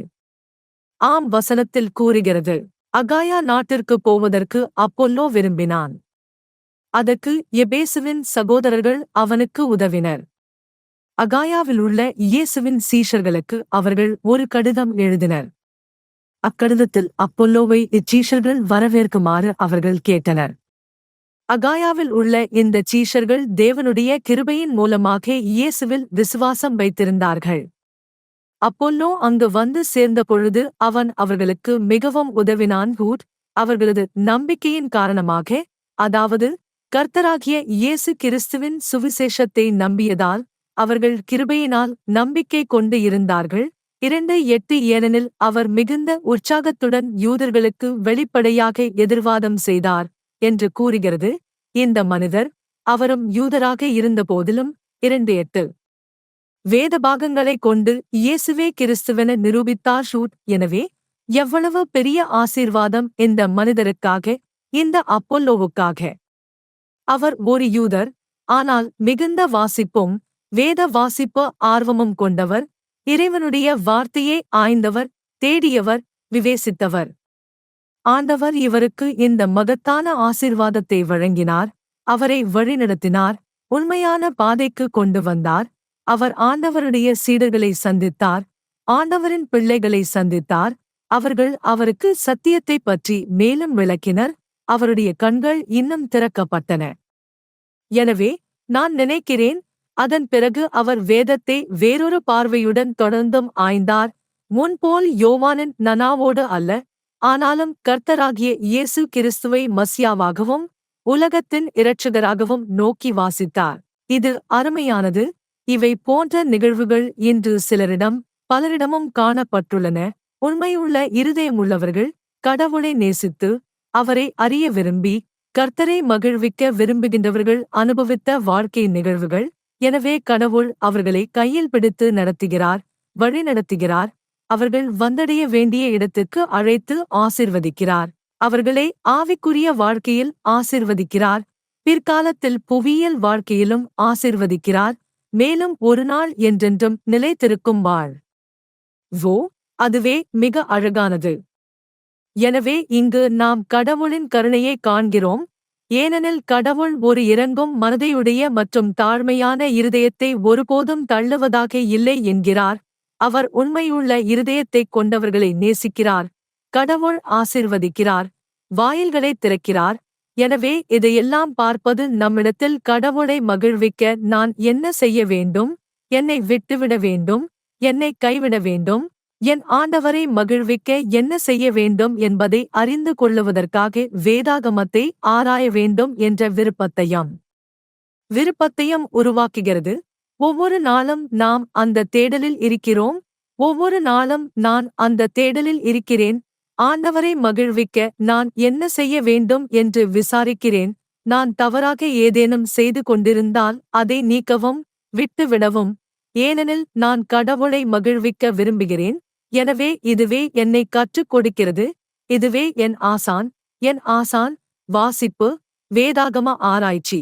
அங்கே நாம் பல விஷயங்களை கற்றுக்கொள்கிறோம். ஏனெனில் மக்களின் அனுபவங்களிலேயே நாம் கற்றுக்கொள்கிறோம். ஏன் நான் இதை பேசுகிறேன் என்றால், ஒரு முறை ஒரு அம்மா தேவாலயத்திற்கு வந்ததை நான் நினைவு கூர்கிறேன். அவள் எங்களுடன் சபையில் சேர்ந்ததற்கு சுமார் 6 மாதங்கள் அல்லது 6 முதல் 8 மாதங்கள் இருந்தது. மிகவும் சமீபத்தியதாக இருந்தது. அவளுக்கு 3 மகள்கள் இருந்தனர். அந்த 3 மகள்களும் கத்தோலிக்க கன்னியாஸ்திரி பள்ளிகளில் படித்துக் கொண்டிருந்தனர். அவளது மகள்கள் ஒரு கத்தோலிக்க கன்னியாஸ்திரி பள்ளியில் படித்து வந்தனர். ஒரு நாள் அங்கே அவர்கள் கட்டாயமாக முதலாம் திருப்பலி எடுக்க வேண்டும் என்று கூறினார்கள். முதலாம் திருப்பலி எடுக்காவிட்டால் பள்ளியிலிருந்து வெளியேற்றப்படும் என்று கட்டாயமாக கூறினார்கள். அப்போது எங்களுடன் சேர்ந்திருந்த இந்த அம்மா மிகவும் கலங்கிவிட்டாள். மிகவும் சோகமாகவும் கவலையுடன் இருந்தாள். ஏனெனில் அவள் சொன்னாள், இப்போ என்ன பண்ணுறது? எனக்கு என் பிள்ளைகள் முதலாம் திருப்பலி எடுக்க வேண்டாம் என்பதே விருப்பம். ஏனெனில் அது கடவுளுக்கு எதிரானது. அது சிலை பூஜை, அவை உருவாக்கப்பட்ட மரபுகள், மரபுகளும் சடங்குகளும் தான். இப்போ நான் என்ன செய்யப் போகிறேன்? அப்படிச் செய்யலானால் என் மகள்களை பள்ளியில் இருந்து வெளியேற்றி விடுவார்கள். எனக்கு என்ன செய்வது என்று தெரியவில்லை. அவள் இப்படித்தான் சிரமப்பட்டு கொண்டிருந்தாள். ஒரு நாள் நாம் ஜெபத்திலும் ஸ்தோத்திரத்திலும் இருந்தபோது, பரிவும் ஞானமும் கொண்ட கடவுள், பரிசுத்த ஆவியினாலாக அவளிடம் சொன்னார். நீயும் வேறெவரும் செய்யக்கூடாத ஒன்றைச் செய்ய உனக்கு பரிகாசமாக அனுமதி தருகிறேன். இது செய்யக்கூடாதது. ஆனால் நான் உனக்குச் சொல்லுகிறேன், அதைச் செய். அந்த அம்மா இந்த விஷயத்தினால் மிகவும் சிரமப்பட்டுக் கொண்டிருந்தாள், கவலையில் இருந்தாள். அதனால் தேவன் அவளுக்கு சமீபத்தியதாக இருந்தபடியால் அவளிடம் அவ்வளவு கடுமையாகக் கேட்கவில்லை. ஆனால் அது நானாக இருந்திருந்தால், தேவன் எனக்கு இப்படிச் சொல்வதில்லை, எனக்கு கடுமையாகவே கேட்பார். எனக்கு தேவன் கட்டுப்பாடுகளை எல்லாம் வைப்பார். நான் கடவுளை கீழ்ப்படியாமல் செய்தால், தேவன் எனக்குச் சொல்வார், நீயே கற்றுக்கொண்டிருக்கிறாய், உனக்கு உபதேசம் தெரியும், இப்போ நீயே முடிவு செய், தண்டனை வேண்டுமா என்று பாரு. இதைத்தான் சொல்வார். ஏனெனில் நான் ஏற்கனவே சாத்திரத்தை அறிந்து இருக்கிறேன். என்ன நல்லது, என்ன கெட்டது என்று தெரியும். என்ன செய்ய வேண்டும், என்ன செய்யக்கூடாது எனவும் தெரியும். எனவே தேவன் என்னை மிகவும் கடுமையாகக் கேட்டுக்கொள்வார். ஆனால் அவளிடம் பரிவாக நடந்து கொண்டார். ஏனெனில் அவள் சற்று முன்னர்தான் அறிந்திருந்தாள். இப்படி பார்க்கிறீர்களா? வேத வாக்கியங்களை ஆராயுங்கள். அதில் நித்திய ஜீவன் இருக்கிறது. கடவுள் நம்மை கற்றுக்கொள்ளச் செய்வார். நாங்கள் ஏன் இந்த சாட்சியைப் பகிர்ந்தோம் என்றால், வேதத்தில் நாம் மனிதர்களின் அனுபவங்களை காணலாம். யார் நன்மை செய்தாரோ அவர்களே தேவன் ஆசீர்வதித்தார். யார் தீமை செய்தாரோ அவர்களை தேவன் தண்டித்தார். அப்படி யார் தீமை செய்தார்கள்? இதில் நாம் காண்கிறோம் அனுபவங்களை. யாரோ ஒரு நபருக்கு இது நடந்தது என்று ஒருவர் சொல்வதைப் போல, ஆமாம், அது அந்த ஞானத்தவருக்கு நடந்தது. ஆம், பாருங்கள், அது இந்த பிரபலருக்கு நடந்தது. அதைவிட நீங்கள் சொல்லுங்கள், இது அந்த வேத மனிதருக்கு நடந்தது. இது சாலமோனுக்கு நடந்திருந்தால், அதேபோல் இன்று எனக்கும் நடக்கக்கூடும். நான் அதே தவறைச் செய்தால். ஆகவே நான் என் மீது கவனமாக இருக்க வேண்டும். இந்த நபர் இங்கே செய்ததைப் போல நான் செய்யக்கூடாது. ஏனெனில் அவர் பாவம் செய்தார், கடவுள் அவரைத் தண்டித்தார். இன்றும் இது நடக்கக்கூடும். நானும் அதே பாவத்தில் விழக்கூடும். அப்போது நான் என்ன நினைப்பேன்? நான் இதைச் செய்வேனா இல்லையா? இல்லை இல்லை, நான் செய்ய மாட்டேன். ஏனெனில் வேதத்தில் இந்த நபர் செய்தார், அவருக்கு மோசமாக முடிந்தது. ஆகவே இன்று நான் இதைச் செய்தால் எனக்கும் மோசமாக முடியும். இந்த மாதிரியான மனித அனுபவங்களிலிருந்து நாமும் கற்றுக்கொள்கிறோம். அதில் நான் புரிந்து கொண்டேன் அது தவறு என்று. ஏனெனில் கடவுள் அந்தத் தாயாரிடம் சொன்னார் அது தவறு என்று, அந்த முதல் திருச்சபை சம்பந்தமாக. நான் இப்போது யாரிடம் பேசுகிறேன் என்றால், நம் திருச்சபையின் விசுவாசிகள், சகோதரர்கள், சகோதரிகளிடம் பேசுகிறேன். திருச்சபைக்கு வெளியிலிருப்பவர்களிடம் இல்லை. இன்னும் யாரும் சங்கத்தில் சேரவில்லை. அவர்களுக்கு இது பொருந்தாது. அவர்கள் இன்னும் தங்கள் மதத்தில் இருக்கிறார்கள். அவர்கள் கவலைப்பட தேவையில்லை. ஏனெனில் நான் ஒரு பொது உபதேசத்தை தருகிறேன். அதை புரிந்தவர்களும் ஏற்கனவே சங்கத்தில் உள்ளவர்களும் தான் எடுத்துக்கொள்கிறார்கள். ஆனால் வேறு மதத்தைச் சேர்ந்தவர்கள் இந்த உபதேசங்களை கேட்கிறார்கள். ஆகவே நீங்கள் சுதந்திரமாக இருக்கலாம். நான் உங்கள் மீது அழுத்தம் கொடுக்கவில்லை என்று புரிந்து கொள்ளுங்கள். நான் ஒரு எடுத்துக்காட்டு அளிக்கிறேன். பரிசுத்த ஆவியானவர் எங்களுக்கு கற்பிக்கிறார். வேதத்தில் எழுதப்பட்ட அனுபவங்களிலிருந்தும் உண்மையான வாழ்க்கையிலேயும் பரிசுத்த ஆவியானவர் கற்றுத்தருகின்ற அனுபவங்களிலிருந்தும் நாம் கற்றுக்கொள்கிறோம். மேலும் நான் உங்களுக்கு இன்னொரு எடுத்துக்காட்டையும் தரப்போகிறேன். அது பலருக்கு கடினமாக இருக்கலாம் என்று எனக்குத் தெரியும். ஆனால் நான் அதைச் சொல்கிறேன். ஏனெனில் நான் உங்களுக்குச் சொல்ல விரும்புகிறதை நீங்கள் புரிந்து கொள்ள வேண்டும். அதாவது நாமும் மற்றவர்களின் அனுபவங்களிலிருந்து கற்றுக்கொள்கிறோம். அதிலிருந்து எடுத்துக்கொள்வோம். ஏனெனில் நாமும் அதை நம்முடைய வாழ்வில் பயன்படுத்த வேண்டும். அது ராமோனுக்கு நடந்தது, எனக்கெல்லாம் வராது என்று சொல்லக்கூடாது. இல்லை, ஏனெனில் ராமோனுக்கு நடந்தது, அது எனக்கும் நடக்கக்கூடும். அதனால்தான் கடவுள், பரிசுத்த ஆவியானவர் ஒருவருக்கேதும் ஒன்றைக் கற்பிக்கும்போது நாம் கற்றுக்கொள்கிறோம். ஓ, இது தவறானது, இது தேவனுக்கு பிடிக்காது, நான் இதைச் செய்யக்கூடாது என்று சொல்வோம். ஒருவரும் இருந்தார், அவர் ஏற்கனவே நம்முடைய திருச்சபையின் பழைய விசுவாசியாக இருந்தார். ஏற்கனவே 10 வருடங்கள் திருச்சபையில் இருந்தவர். அந்த மனிதர் தன்னுடன் திருமணம் செய்யாமல் இருந்தவர். அவர் ஒரு இளம்பெண்ணைச் சந்தித்தார். அந்த இளம்பெண் நம்முடைய திருச்சபையிலிருந்தவள் அல்ல. அவர்கள் ஒருவருக்கொருவர் மனம் வைத்தனர், நண்பர்களாக ஆனார்கள். என்னவோ நடந்தது, அல்லது அவர்களால் உறவைத் தொடங்க விருப்பப்பட்டனர். அவள் வேறொரு மதத்தைச் சேர்ந்தவள், அவளது குடும்பத்தோடு இருந்தவள். பின்னர் அவள் அவனிடம் கேட்டாள், நான் உன்னுடைய திருச்சபைக்கு வரவேண்டும் என்று நீ விரும்புகிறாயே, அதற்காக நீயும் என்னுடைய திருச்சபைக்கு வரவேண்டும். அவன் அவளுக்கு பிடிக்கப்படுவதற்காக சம்மதித்தான். அவன் அந்த வேறு திருச்சபைக்கு போனான், அவளோடு சென்றான், அங்கேயும் சென்றான். அவன் சொல்கிறான், நான் பின்னலையில் நின்றேன், கண்களை மூடினேன், எதிலும் கலந்து கொள்ளவில்லை, ஏதுமில்லை, கண்களை மூடினேன், தேவனிடம் ஜெபிக்க ஆரம்பித்தேன். ஏனெனில் அவன் சொன்னது, சரி, கடவுள் எங்கும் இருக்கிறார் என்பதால் இங்கேயே நான் அவரிடம் ஜெபிக்கப் போகிறேன். என் நிலைமையையும் அவர் அறிவார். இந்த இளம்பெண்ணின் காரணமாக கட்டாயமாக இங்கே இருக்க நேரிட்டது. அதுதான் அவன் தனியாகச் செய்தது. அந்த விஷயத்தை அவனும் அவளும் மட்டும்தான் அறிவார்கள். பிறகு அவன் ஒரு நாட்டிலிருந்து திரும்பி வந்தான். ஏனெனில் இது ஒரு தொலைதூர நகரத்தில் வேறொரு நாட்டில் நடந்தது. அப்போது அவன் திரும்பி எங்கள் திருச்சபைக்கு வந்தபோது, எதுவும் தெரியாத நிலையில், எவரும் எதையும் அறியாமல் நாம் ஜெபிக்கும்போது, பரிசுத்த ஆவியானவர் அவனிடம் சொன்னார், நீ ஏன் ஜெபிக்கிறாய்? நீ எங்கே நான் இல்லை, எங்கே நான் எனது தன்னிச்சையாக வெளிப்படவில்லை அங்கே ஜெபிக்கிறாய்? உனது ஜெபத்திற்கான இடம் எது என்பதில் நீ மரியாதையுடன் இருக்க வேண்டும் என்பதுதான் அவர் சொன்னது. அந்த மனிதர் அதிர்ச்சி அடைந்தார். அவர் மிகவும் ஆச்சரியப்பட்டார். ஏனெனில் அவர் சொன்னார், ஆம், உண்மையாகவே நான் அந்த சிறப்புமிக்க மதஸ்தலத்திற்குச் சென்றேன், அந்த எக்ஸ் மதத்தின் இடத்துக்கு. அங்கே நான் நல்லதைச் செய்கிறேன் என்று நினைத்தேன். அந்த மகளுக்கு பிடித்த மாதிரி நடந்தேன். ஆனால் ஆண்டவர் அவனைத் திட்டினார், கூறினார், நான் அங்கே இல்லை, நான் அங்கே வெளிப்படவில்லை, அங்கே எனக்கு ஜெபிக்கும்படி இடமில்லை. நான் கற்றுக்கொண்டேன், அந்த பாடம் எனக்கானது. அவர் கண்டிப்பாக மனந்திரும்பினார், கடவுளிடம் மன்னிப்பு கேட்டார். ஆனால் நான் கற்றுக்கொண்டேன். பிறகு மக்கள் என்னிடம் வந்து என்னைச் சந்தேகித்தார்கள், நான் அந்த எக்ஸ் மதத்திற்கு போகலாமா? ஏனெனில் என் கணவர், என் மனைவி, என் அம்மா, என் அப்பா, என் மாமா, என் மாமி, என் குடும்பம், சமூகம், இது அது, என்ன செய்வது என்று கேட்டார்கள்.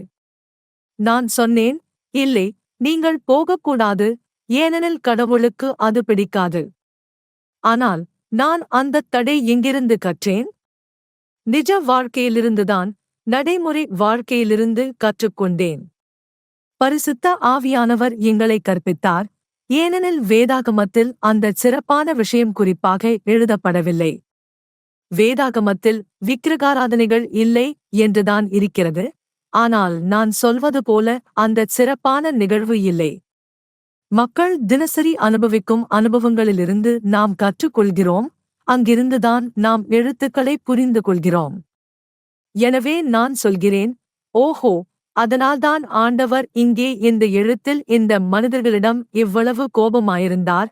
அவர்கள் இதையும் அதையும் செய்தார்கள்.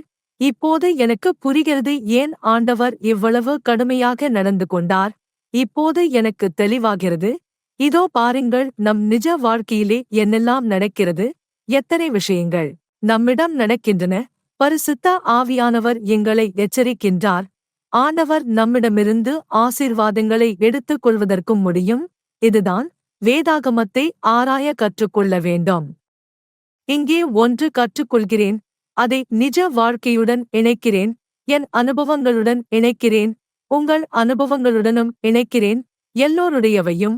அப்போதுதான் நாமெல்லாம் கற்றுக்கொள்கிறோம், நாம் பகுப்பாய்வு செய்கிறோம், நாம் தான் பார்க்கிறோம். இதோ இங்கே இருக்கிறது, இங்கே நாம் அதை கண்டுபிடிக்கிறோம். வேதாகமம் பொதுவாகச் சொல்கிறது. ஆனால் நம் நடைமுறை வாழ்க்கையில் ஒவ்வொருவருக்கும் தனித்தனியான விஷயங்கள் இருக்கின்றன. ஆனால் அது எனக்கானதாகவே இருக்கிறது, அது எனக்காகவே. அப்போதுதான் நாமெல்லாம் கற்றுக்கொள்கிறோம், அப்போதுதான் வேதாகமத்தை ஆராய்வதன் பயணம் தெரிய வருகிறது. ஆம், வேதாகமத்தை ஆராயுங்கள், ஏனெனில் அதிலே நித்திய ஜீவனை நீங்கள் காண்பீர்கள், அது உண்மைதான். மனுஷர் செயல்கள் 1:8, 2:4 இருந்து 2:8 வரையில் நாம் வாசித்தோம். இப்போது நாம் தொடர்கிறோம். கொரிந்தியர் 1:5, 3. இங்கே அவர் பேசுகிறார், இங்கேயும் அவர் சாட்சி கொடுக்கிறார் அல்லது உறுதிப்படுத்துகிறார். நமது ஆண்டவராகிய இயேசு கிறிஸ்துவின் வாழ்க்கை, அவருடைய வாழ்க்கை, அவருடைய இருப்பு, அவர் தேவன், அவர் தேவனுடைய குமாரன், அவர் மெசியா, அவர்தான் வந்து கொண்டார், அவர்தான், ஏனெனில் வேதாகமங்கள் அவ்வாறே சாட்சி அளிக்கின்றன. கொரிந்தியர் அதிகாரம் 1:5, வசனம் 3 சொல்கிறது, அல்லது வசனம் 1 அவர் கூறுகிறார், சகோதர சகோதரிகளே, உங்களுக்கு கூறிய நற்செய்தியை இப்போது நீங்கள் நினைவு கூற வேண்டும் என்று நான் விரும்புகிறேன். நீங்கள் இச்செய்தியை பெற்றீர்கள். அச்செய்தியில் உறுதியாய்த் தொடருங்கள். 2 நீங்கள் இந்நற்செய்தியால் இரட்சிக்கப்பட்டிருக்கிறீர்கள். ஆனால் நான் உங்களுக்குச் சொன்னவற்றை தொடர்ந்து நம்புங்கள். அங்ஙனம் செய்யாத பட்சத்தில் உங்களின் விசுவாசம் வீணாய் போகும். 3 நான் பெற்ற செய்தியை உங்களுக்கு அறிவித்தேன். நான் உங்களுக்கு மிக முக்கியமான விஷயங்களை கூறினேன். வேத வாக்கியங்கள் கூறியபடியே கிறிஸ்து நமது பாவங்களுக்காக மரித்தார். யெசாயா, எரேமியா, புலம்பல், மோசே உரைத்தது போல, சங்கீதங்களில் சொல்லப்பட்டது போல, அந்த எல்லா வேத வாக்கியங்களின்படியே இயேசு கிறிஸ்து எங்கள் பாவங்களுக்காக கல்வாரி சிலுவையில் மரணமடைந்தார் எனக் கூறுகிறது. வேத வாக்கியங்கள் கூறியபடியே கிறிஸ்து அடக்கம் செய்யப்பட்டு 3ஆம் நாளில் உயிரோடு எழுப்பப்பட்டார். மறைக்கும் வேதாகம வசனங்கள் கூறின விஷயம் என்னவென்றால், மெசியாவான இரட்சகர் அவருடைய உயிரை பறிக்கப்பட்டு 3ஆவது நாளில் உயிருடன் எழுந்திருப்பார் என்பதுதான். மேலும் சில வசனங்களில் அதை கடைசி நாளில் எனவும் குறிப்பிடுகின்றன. ஓசியா 6:2 இத்தகவல் காணப்படுகிறது மற்றும் சாங்கள் 1:6, 8 முதல் 1 வரை வசனங்களிலும் அதே போன்று காணப்படுகிறது. சொல்லுகிறது, வேத வாக்கியங்கள் கூறியபடியே கிறிஸ்து அடக்கம் செய்யப்பட்டு 3ஆம் நாளில் உயிரோடு எழுப்பப்பட்டார். 5 கிறிஸ்து தன்னை பேதுருவுக்கும் பின்னர் 12 அப்போஸ்தலருக்கும் காட்சியளித்தார். 6 அதற்குப் பிறகு கிறிஸ்து 500 சகோதரர்களுக்கும் மேற்பட்டவர்களுக்கு ஒரே சமயத்தில் தன்னை வெளிப்படுத்தினார். அவர்களில் பலர் இன்னும் உயிரோடு இருக்கிறார்கள். சிலர் மறைந்துவிட்டனர். 7 அதன் பின்னர் கிறிஸ்து யாக்கோபுக்கும் பிறகு மீண்டும் எல்லா சீஷர்களுக்கும் காட்சியளித்தார். 8 இறுதியாக வழக்கமற்ற முறையில் பிறந்த ஒருவனைப் போன்ற எனக்கும் கிறிஸ்து தன்னைக் காண்பித்தார். அங்கே அப்போஸ்தலன் பவுல் கூறியதோ அல்லது கூறுகிறார். இதுவே வேதாகமத்தின் உண்மைத்தன்மை அல்லது நம்பகத்தன்மை. வேதாகம வசனங்கள் உண்மையான நிகழ்வுகளே, உறுதியானவற்றையும் துல்லியமானவற்றையும் பேசுகின்றன. போய் இல்லை, மோசடி இல்லை. இங்கே அனைவரும் வாசிக்க விரும்பும், ஆசைப்படும், விரும்பும் ஒவ்வொருவருக்கும் வெளிச்சமாக காத்திருக்கிறது இறைவாக்கு. மேலும் தேவாலயங்கள் திறக்கப்படும்போது ஆண்டவரின் வார்த்தையை அனுபவிக்கவும், ஆண்டவரின் செயலை அனுபவிக்கவும் ஆசைப்படுகிற மற்றும் விரும்புகிற ஒவ்வொருவரும் எங்களுடன் சபையில் இணைந்து கொள்ள விரும்பினால் அவர்களுக்காகவும் இது இருக்கிறது. நான் நேரத்தை மீறினேன் என நினைக்கிறேன், ஆனால் மன்னிக்கவும், நேரத்தை மீறிவிட்டேன். ஆனால் நாம் லூக்காயில் திறக்கிறோம். லூக்கா 2:4, இங்கே 2:7 முதல் 3:2 வரை சொல்கிறது. இங்கே லூக்காவில் இது சுவிசேஷம், இது ஆண்டவர் இயேசு கிறிஸ்து. அவர் பூமியில் இருந்தபோது எல்லா அனுபவங்களும், அவர் செய்த அனைத்தும் கூறப்படுகிறது. இங்கே ஏற்கனவே அவர் உயிர்த்தெழுந்ததைப் பற்றி பேசுகிறது. அவர் கல்வாரி சிலுவையில் பலி கொடுக்கப்பட்ட பின் உயிர்த்தெழுந்த பிறகு, இங்கே வசனத்தில் அது கூறுகிறது, ஆண்டவர் இயேசு கிறிஸ்து உயிர்த்தெழுந்த பின் 2 சீஷர்கள் எமாவூஸ் என்று அழைக்கப்படும் ஒரு வழியில் சென்றார்கள். அவர்கள் மிகவும் துக்கத்தில் இருந்தனர், ஏனெனில் ஆண்டவர் இறந்துவிட்டார். அந்த ஆண்டவர் இயேசு இறந்துவிட்டார். அவரை பலி கொடுத்தார்கள். அவர் சிலுவையில் கொல்லப்பட்டார். இப்போது நாம் என்ன செய்வோம்? நம்மை விட்டு சென்று விட்டார். இப்போது நம்மையும் துன்புறுத்துவார்கள், நம்மை கொல்வார்கள். நம்முடன் என்ன நடக்கும்? அவர்கள் தங்கள் சிந்தனைகளிலும் துயரங்களிலும் துக்கத்திலும் இருந்தபோது அந்த வழியில் அவர்களுடன் கூடவே ஆண்டவர் இயேசு கிறிஸ்து தோன்றினார். ஆனால் அவர்கள் அது ஆண்டவர் இயேசு என்பதை அறியவில்லை. அவர் ஒரு சாதாரண மனிதர் என்று எண்ணினார்கள், வழியாக சென்ற ஒரு சாதாரண மனிதர். அவர் அவர்களிடம் கேட்டார், நீங்கள் என்ன பேசுகிறீர்கள்? எதைக் குறித்து இப்படிச் சொல்கிறீர்கள்? ஏன் நீங்கள் துக்கமாக இருக்கிறீர்கள்? அவர் கூறினார். ஏன் நீங்கள் துக்கமாக இருக்கிறீர்கள்? அவர்கள் கூறினர். நீங்கள் தான் இங்கு நடக்கிறதைத் தெரியாத ஒரே நபரா? எப்படி? இந்தச் செய்தியை எல்லா மக்களும், இஸ்ரவேல் முழுவதும், யூதேயா முழுவதும், எருசலேம் முழுவதும் அறிந்திருக்கின்றனர். ஆனால் உங்களுக்கு தெரியவில்லையா? அவர் கேட்டார். என்ன? நீங்கள் என்ன பற்றிப் பேசுகிறீர்கள்? ஆண்டவர் கூறினார். எதைப் பற்றிப் பேசுகிறீர்கள்? அவர்கள் கூறினர். இயேசு நாசரேயர் பற்றித்தான். அவர் ஒரு பரிபூரணமான மனிதர். அவர் அதிசயங்களைச் செய்தார், விசித்திரங்களைச் செய்தார். இது, அது. அவர் இஸ்ரவேலுக்கு விடுதலை கொடுக்க வந்தார் எனக் கூறினார். ஆனால் இப்போது பாருங்கள், அவரைக் கொன்றுவிட்டார்கள். இப்போது அவர் இறந்துவிட்டார். அப்படியானால் இப்போது நாம் என்ன செய்வோம்? இப்போது நாம் தனியாகவே இருக்கிறோம். அவரை தலைவர்களே ஒப்படைத்தார்கள். இப்போது என்ன செய்வது? ஆண்டவர் அவர்களது பேச்சைக் கேட்பவராக இருந்தார். அவர்கள் அவரைப் பற்றியே பேசினார்கள். அவர்கள் பேசிவிட்ட பிறகு வசனத்தில் அவர்கள் ஆண்டவரிடம் கூறுகிறார்கள். அதன் பின்பு எங்களில் சிலரும் கல்லறைக்குச் சென்றார்கள். பெண்கள் சொன்னபடியே இருந்தது. கல்லறை வெறுமையாக இருந்ததை அவர்கள் பார்த்தார்கள். ஆனால் அவர்கள் இயேசுவை பார்க்கவில்லை என்றார்கள். ஜூட், ஏனெனில் அவர்கள் கூறுகிறார்கள், கல்லறை திறந்திருப்பதைக் கண்டார்கள் மற்றும் உடல் அங்கில்லை என்று கூறுகிறார்கள். சரி, இதுவே அவர்கள் ஆண்டவரிடம் சொன்ன கதையாகும். ஆண்டவர் அவர்களிடம் இதை எல்லாம் சொல்லும் போது உள்ளுக்குள் எவ்வளவு சிரித்திருப்பார் என்பதே எனக்கு தோன்றுகிறது. ஏனெனில் அவர்கள் சொல்வது மிகவும் துயரமான கதையாக இருந்தது. ஆனால் ஆண்டவர் இயேசு அவர்கள் பேசிக் கொண்டு இருந்தபோது அவர்களை பேசச் விட்டுவிட்டு பிறகு அவர்களிடம் பேச ஆரம்பித்தார். வசனத்தில் அவர் சொல்கிறார். பின்பு இயேசு இருவரிடமும், நீங்கள் அறிவற்றவர்கள். உண்மையை மிகவும் தாமதமாக உணர்ந்து கொள்கிறீர்கள். தீர்க்கதரிசிகளின் ஒவ்வொரு வார்த்தையையும் நீங்கள் நம்ப வேண்டும். மற்றும் ஆண்டவர் இயேசு தொடங்கினார். 2:7 பிற்பாடு சுவடிகளில் தன்னைப் பற்றி எழுதிய ஒவ்வொன்றைப் பற்றியும் இயேசு விளக்க ஆரம்பித்தார். மோசேயின் புத்தகங்கள் தொடங்கி தீர்க்கதரிசிகள் வரைக்கும் இயேசுவைக் குறித்து கூறியவற்றை அவர் சொன்னார். ஷூட், கிறிஸ்துவைப் பற்றித் தைத்திருக்கின்றன எழுத்துக்கள் என்று அவர் அவர்களுக்கு விளக்கத் தொடங்கினார். மேலும் ஆண்டவர் அவர்களுடன் நடந்து கொண்டு எழுத்துக்களை விளக்கினார். அவர்கள் மகிழ்ச்சியுடன், அதிசயத்துடன் அந்த மனிதரை பின்பற்றி சென்றார்கள். எல்லா செய்திகளையும் அனைவரும் அறிந்திருந்தார்கள். ஆனால் இவன் மட்டும் அறியாதது போல இருந்தான் என்று நினைத்தார்கள். ஆனால் ஆண்டவர் அவர்களோடு பேசத் தொடங்கினார். இங்கே லூக்கா 2:4-3 இல் அவர்களுக்கு அவர் கூறுகிறார். இருவரும் தமக்குள்ளாக, பாதையில் நம்முடன் இயேசு பேசிக் கொண்டு வந்தபோது ஏதோ எரிவது போல் ஓர் உணர்வு இதயத்தில் எழுந்தது. வேதாகமத்தின் பொருளை அவர் விளக்கியபோது மிகவும் பரவசமாக இருந்தது என்று பேசிக் கொண்டார்கள். நாம் அந்த மகிழ்ச்சியையும் சந்தோஷத்தையும் உணரவில்லைதானா?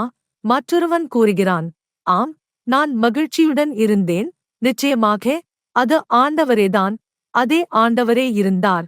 ஆனால் நம்மால் அதை உணர முடியவில்லை. ஓடுங்கள் ஆம் வசனத்திற்கு. இங்கே ஆம் வசனத்தில் அவர் அவர்களிடம் சொல்கிறார். அவர்களை நோக்கி இயேசு, நான் உங்களோடு இருந்த காலத்தை ஞாபகப்படுத்திக் கொள்ளுங்கள். மோசேயின் சட்டத்திலும் தீர்க்கதரிசிகளின் நூற்களிலும் சங்கீதத்திலும் என்னைப் பற்றி எழுதப்பட்டிருக்கிற அனைத்தும் நடந்தேயாக வேண்டும் என்று நான் சொன்னேன் என்றார். ரூட், ஓசையாய் கேளுங்கள். ஆண்டவரின் எழுத்து, மோசேயின் நியமத்தில் உள்ள அனைத்தும் நம் ஆண்டவர் இயேசு கிறிஸ்துவைப் பற்றிய எழுத்துகளே. அதனால்தான் நாங்கள் கூறுகிறோம், அந்த காலத்தில் ஜீவ ஜந்துக்களை அறுப்பதற்கான பலிகள், அது ஆண்டவர் இயேசு கிறிஸ்து சிலுவையில் கொடுக்கப்பட்ட தேர் எனும் அர்ப்பணிப்பை குறிக்கிறது. பின்னர் அவரை நம்புகிற நாமும் நம்முடைய பாவமுள்ள உடலை அடக்கி, பாவத்திலிருந்து விலகி, உடலை அர்ப்பணித்து ஆண்டவரை மகிழ்விக்கிறோம். அதனால் அவர் கூறுகிறார், மோசேயின் நியமத்தில் ஆண்டவரைப் பற்றியதுதான் எல்லாம் எழுதப்பட்டிருக்கிறது. ஆகையால் நீங்கள் மோசேயின் எழுத்துக்களை படிக்கும்போது உங்கள் எண்ணங்களில் கிறிஸ்துவும் இருக்கட்டும். ஏனெனில் அவரைப் பற்றியே மோசேயின் நியமம் பேசுகிறது. ஆனால் நீங்கள் வாசிக்கும்போது அதை அறியாமல் போய்விடுகிறீர்கள். அப்படித்தான் அந்த 2 மனிதர்களுக்கும் நடந்தது.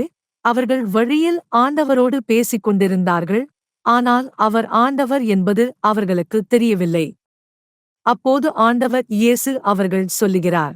அவர்களை நோக்கி இயேசு, நான் உங்களோடு இருந்த காலத்தை ஞாபகப்படுத்திக் கொள்ளுங்கள். மோசேயின் சட்டத்திலும் தீர்க்கதரிசிகளின் நூல்களிலும் சங்கீதத்திலும் என்னைப் பற்றி எழுதப்பட்டிருக்கிற அனைத்தும் நடந்தேயாக வேண்டும் என்று நான் சொன்னேன் என்றார். கர்த்தருடைய நாமம் வாழ்த்துதற்குரியது. பின்பு இயேசு சீஷர்களுக்கு வேதாகமத்தை விளக்கினார். தன்னைப் பற்றி எழுதப்பட்டிருக்கிற காரியங்களை அவர்கள் புரிந்து கொள்வதற்கு உதவினார்கள். கவனியுங்கள், என் பிதா உங்களுக்கு வாக்குறுதி கொடுத்துள்ளார். அதை உங்களுக்கு அனுப்புவேன்.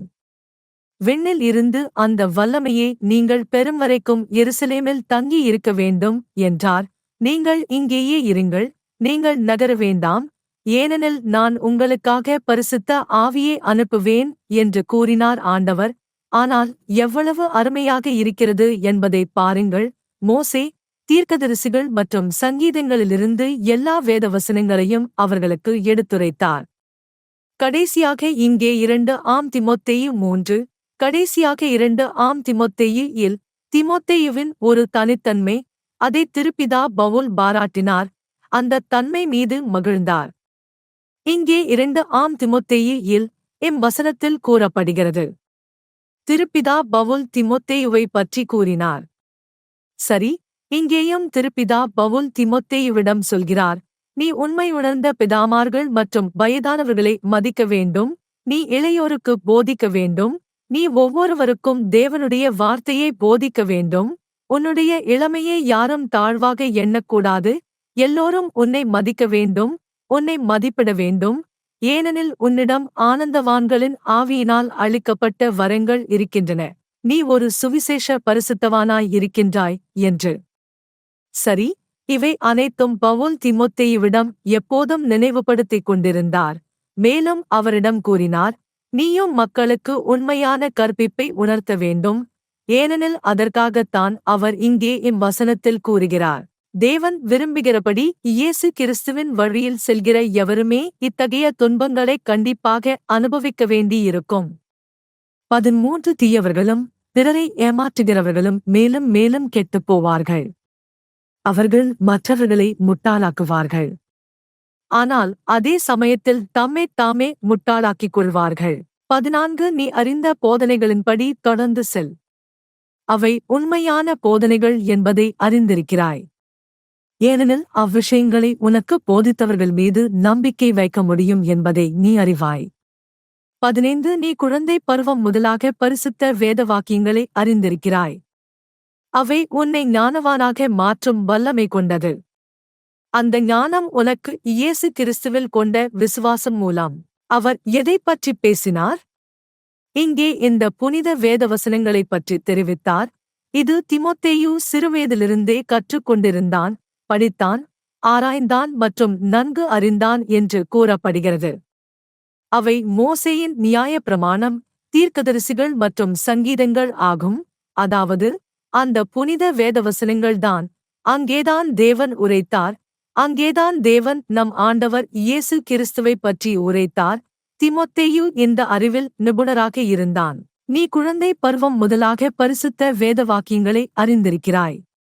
அவை உன்னை ஞானவானாக மாற்றும் வல்லமை கொண்டது. அந்த ஞானம் உனக்கு இயேசு கிறிஸ்துவில் கொண்ட விசுவாசம் மூலம் இரட்சிப்பை பெற வழிகாட்டும். 16 அனைத்து வேத வாக்கியங்களும் தேவனால் கொடுக்கப்பட்டவையூர், மனிதர்களால் உருவாக்கப்பட்ட ஒரு கற்பனை அல்ல. மனிதர்கள் வேதத்தை எழுத நினைத்து உருவாக்கியது அல்ல. இல்லை, வேதவசனமெல்லாம் தேவனாலே, பரிசுத்த ஆவியினாலே தூண்டப்பட்டதாகும். அனைத்து வேத வாக்கியங்களும் தேவனால் கொடுக்கப்பட்டவை. இவை போதிக்க பயன்படும், வாழ்வில் தவறு செய்கின்றவர்களுக்கு வழிகாட்டும். இது தவறுகளை திருத்தி நல் வழியில் வாழத் துணை செய்யும். 17 வேத வாக்கியங்களை பயன்படுத்தி தேவனுக்கு சேவை செய்கிறவன் ஆயத்தமுள்ளவனாகவும் ஒவ்வொரு நல்ல வேலைக்கும் தேவையான அனைத்தையும் உடையவனாகவும் இருப்பான்.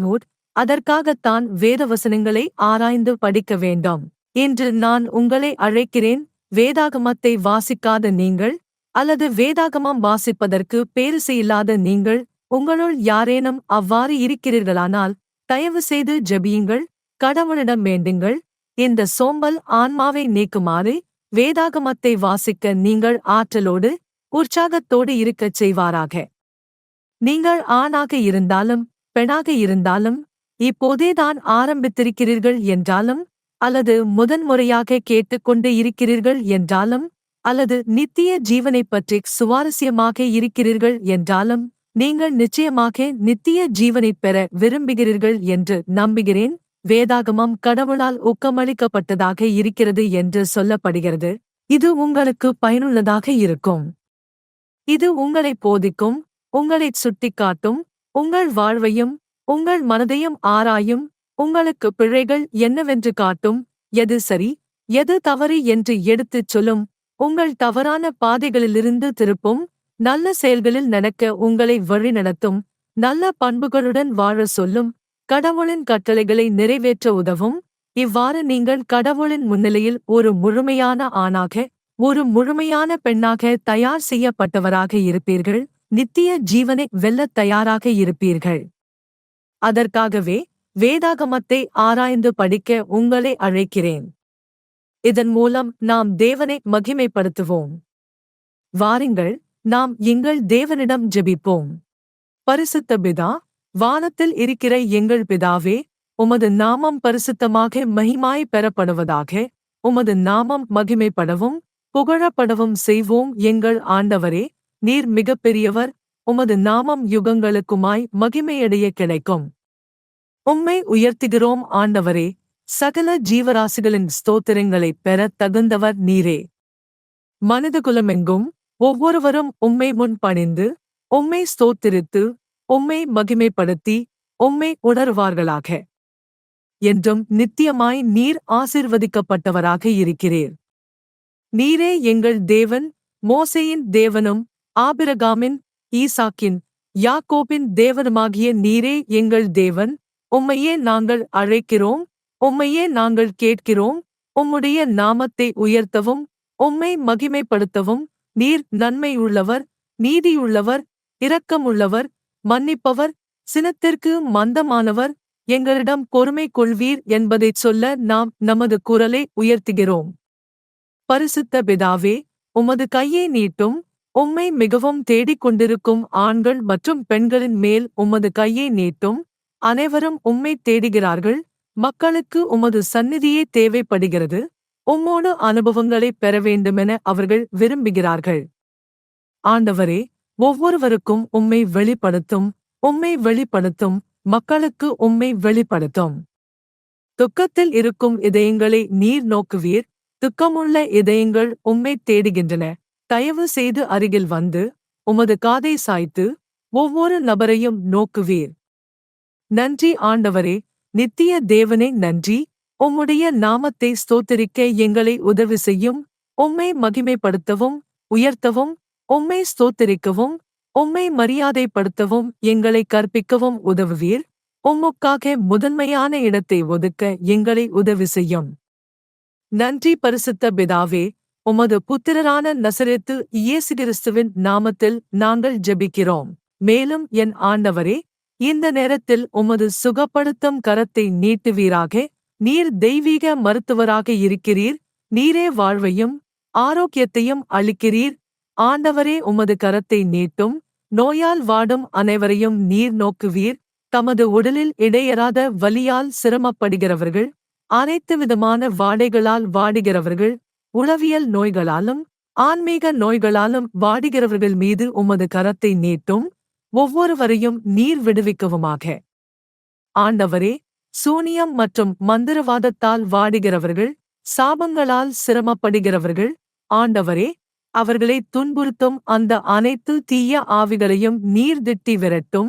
அவர்களின் மனதை துக்கமாய் மாற்றுகிற அந்த ஆவிகளை நீர் ஓட்டும். அவர்கள் வாழ்வை நிராசையிலும் மரணத்தையும் நாடும் எண்ணத்திலும் தள்ளுகிற தீய ஆவிகளையும் நீர் திட்டி ஓட்டும். அனைவரையும் இரக்கத்துடன் நோக்குவீர். ஆண்டவரே, உமது கரத்தை நீட்டும். விடுவிக்கவும், சுத்தம் செய்யவும், சங்கிலிகளை உடைக்கவும், பிணைப்புகளை அறுக்கவும்.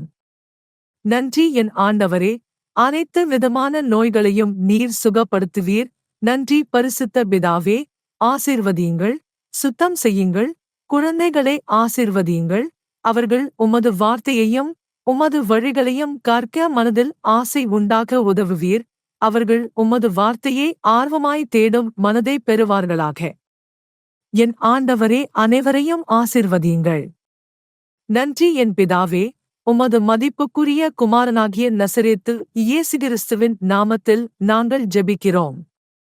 ஆமேன். ஆண்டவருக்கு புகழ் உண்டாக. வாழ்த்து பாடல். ஒவ்வொரு நாளும் கிறிஸ்துவோடு பாடுவோம். Cada día con Cristo me llena de perfecta paz. Cada día con Cristo le amo más y más. Él me salva y guarda. Y sé que pronto volverá y vivir con Cristo más dulce cada día será. Cada día con Cristo me llena de perfecta paz.